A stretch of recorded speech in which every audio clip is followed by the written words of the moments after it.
everyone. Amber Romaniuk from Amber Approved, your leading emotional eating, digestive, and hormone expert. Today I want to talk to you about food fears and eating styles. And what I mean by that is a lot of people will choose an eating style because it eliminates a lot of the foods that they don't have control around or that they feel guilty eating.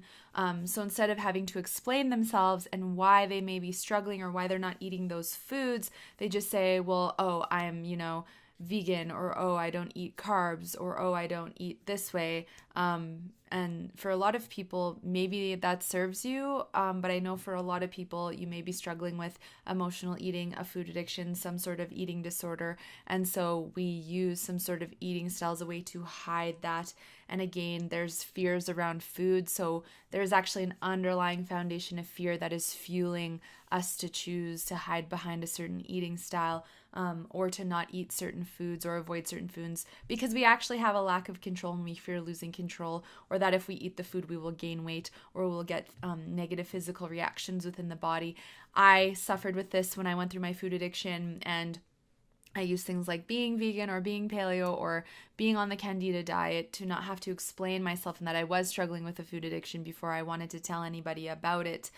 So I would cleanse through holidays and always just be like, oh, I can't like go to this event or do this, or I'm not eating because, oh yeah, I'm on a diet, or I'm cleansing, or yeah, no, I can't eat those foods. And again, that was very restrictive. And the reason that I did it was out of fear of weight gain and fear of losing control and falling back into my binge eating habits. Of course, that didn't serve me at all. And as I was overcoming my food addiction, I really identified all the deep-seated fears I had around food and losing control around food, and was able to overcome that. So are you struggling with this? Can you relate to what I'm talking about?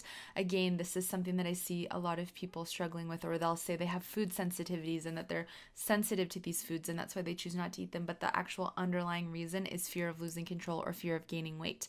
Now that to me is a sign of an unhealthy relationship with food. If you actually have the sensitivities or the allergies, that's obviously a great reason to stay away from these foods.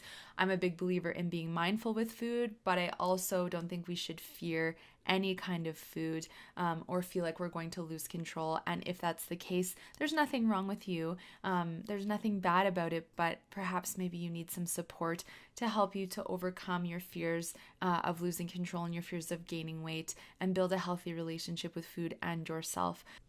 So I'm going to be talking a lot more about this in episode 99 of the No Sugarcoating podcast, coming out this Sunday. I post new podcast episodes on Sundays, so you can check that out on iTunes and subscribe there, or at amberapproved.ca. I post new videos on Fridays, so make sure you subscribe to me here on my YouTube channel. Leave a comment, share with me what you love. And if you are struggling and you're looking to overcome your food addiction, binge eating, emotional eating, food fears, and unhealthy relationship with food, maybe you're struggling with physical symptoms, I really encourage you to email me at info@amberapproved.ca and book a 30-minute complimentary consultation so that we can explore and talk more about where you are at, where you're stuck, and where you want to go with your health. Thank you so much for watching, and I will talk with you next week.